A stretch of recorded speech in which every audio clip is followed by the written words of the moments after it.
Novel ini bertajuk Satu Malam Puaka. Bab ke-9, Rahsia Hotel Mewah.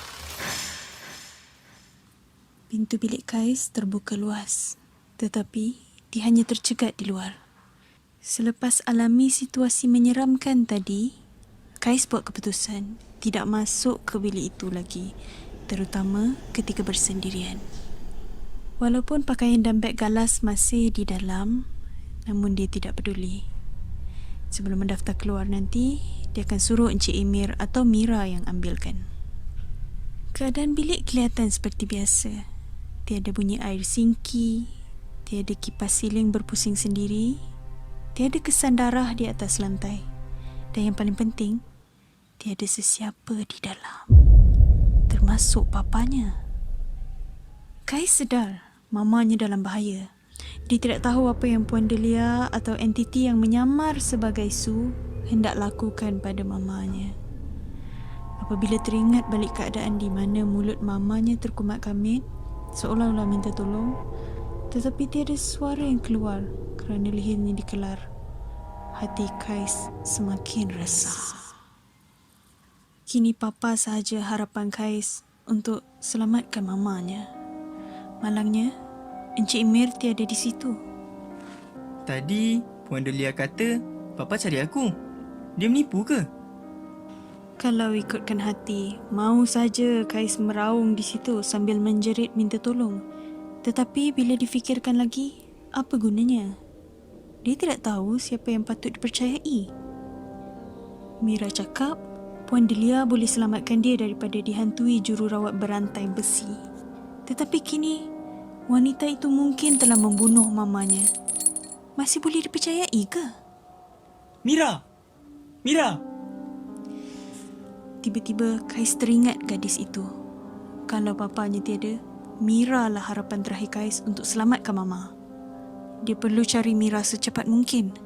Tetapi tidak pasti di mana gadis itu berada sekarang. Mungkin dia tidur kot. Kat mana bilik dia? Pak Ustaz mesti tahu. Tanpa menutup pintu bilik, Kais bergegas pergi. Tetapi langkahnya terhenti serta-merta apabila terdengar ketawa kuat papanya. Papa? Papa? Papa? Kais tidak pasti dari mana punca suara papanya. Dia mendengar dengan lebih teliti lagi. Tetapi terfikir yang mungkin dia tersilap dengar dan ingin terus melangkah pergi.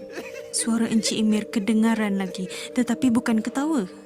Encik Emir seperti mengerang kesakitan. Papa! Papa! Papa! Jerit Kais sambil cuba mengesan arah suara papanya. Suara Encik Emir bergema sepanjang koridor bilik yang sunyi. Ini memudahkan Kais mencari. Hanya sekejap saja dia sudah berdiri depan bilik bersebelahan. Kan ini bilik penyanyi tu. Apa nama dia Rosa. Degupan jantung Kais semakin kencang. Jeritan Encik Emir tidak kedengaran lagi. Kais ketuk pintu bilik Rosa tanpa henti. Papa, buka pintu, Papa! Mama dalam bahaya ni! Cepat, Papa, selamatkan Mama! Jerit Kais sambil terus mengetuk dan juga menendang pintu beberapa kali. Mungkin saya boleh tolong adik? Satu suara lembut menegur dari belakang. Kais segera berpaling dan terkejut melihat Rosa tercegat depannya. Ada senyuman kecil di wajah Rosa yang membuat Kais berasa seram sehingga bulu romanya meremang. Saya... Kais tidak dapat meneruskan kata-katanya. Dia tidak selesa dengan keadaan itu. Adik cari papa ke?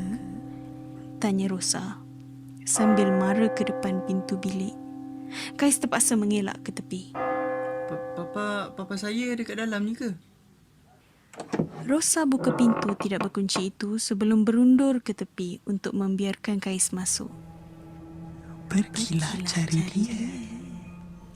Kais masuk ke dalam bilik sambil merenung Rosa yang sedang tersengih. Namun sebaik sahaja dia melangkah masuk, perubahan suhu yang mendadak dan tidak dijangka membuatkan Kais tiba-tiba menggigil serta bersin beberapa kali. Dia pandang depan dan terbeliak melihat keadaan bilik. Bilik penyanyi itu amat berbeza dengan bilik hotel lain. Katil serta perabot mewah dilingkari tumbuhan liar berbunga besar dan tidak pernah dilihat Kais sebelum ini. Kais ambil masa beberapa saat sebelum anak matanya menyesuaikan dengan perubahan warna lampu neon dari hijau ke merah berulang kali.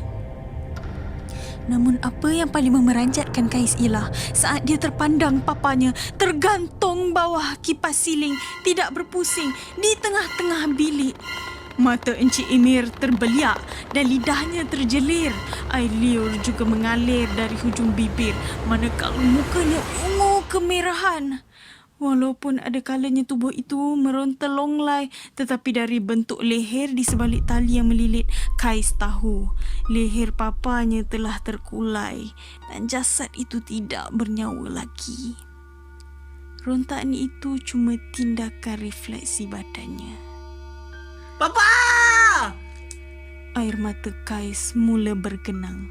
Dia berjalan mundar-mandir ke arah bapanya. Kakinya tersadung sesuatu yang menyebabkan jatuh tersungkur di lantai. iPad di tangannya juga terlepas dari pegangan. Skrin iPad pecah apabila terhempas atas lantai. Dia menoleh ke arah sisi dan kini barulah dia sedar ada sepohon pokok di sudut kiri tepi bilik. Rupa-rupanya tadi dia tersadung akar-akar pokok yang sedang menjalar sekeliling lantai. Ular sawo batik peliharaan Rosa muncul dari sebalik akar pokok yang tebal dan ia menjalar ke arah Kais. Kaki Kais sudah kaku melihat lidah ular bercabang dua itu menjulur-julur keluar dari mulutnya. Dia cuba merangkak ingin pergi dari situ, tetapi dia tahu pergerakannya tidak selincah maupun sepantas ular itu. Akhirnya Kais mengalah dan duduk di bawah mayat papanya yang tergantung sambil menunggu nasibnya. Gelak tawa Rosa yang berdiri di depan pintu bilik begitu membingitkan sekaligus menyebabkan minda Kais bercelaru. Namun, apabila ular itu mendekati, tangan Kais tersentuh iPad di sisinya. Jari tangan kanannya terhiris sedikit terkena skrin iPad yang pecah. Kesakitan itu menyedarkan Kais, sekaligus memberi idea kepadanya. Sebelum sempat ular membaham kakinya, Kais sambar iPad lalu menghentak kepala ular menggunakan sebahagian skrin yang pecah. Nasib jelas menyembelahi Kais apabila serpihan kaca iPad terkena mata ular dan membutakannya serta-merta. Seiring satu pekikan, wajah Rosa berubah seram dan hodoh. Muka Rosa kelihatan seperti disembah asid. Dia bergegas memeluk ularnya yang meronta. Kelakuannya bagi seorang ibu memeluk anaknya yang nazak. Tidak! Tidak! Jerit Rosa dengan suara garau. Ada darah mengalir dari luka di serata muka. Malah ada juga ulat merayap keluar. Kais guna peluang itu melarikan diri dari bilik. Sebelum pergi, Kais sempat merenung mayat papanya seketika. Hatinya pilu bagai dihiris apabila terpaksa meninggalkan papanya dalam keadaan sebegitu. Kalau boleh, dia ingin turunkan mayat ke lantai dan menutupnya dengan kain. Namun, jelingan tajam Rosa menyedarkan Kais bahawa dia perlu selamatkan dirinya sebelum terlambat. Dengan itu, Kais ambil langkah seribu dan pecut sekuat hati di sepanjang koridor yang bergema dengan jeritan amukan Rosa.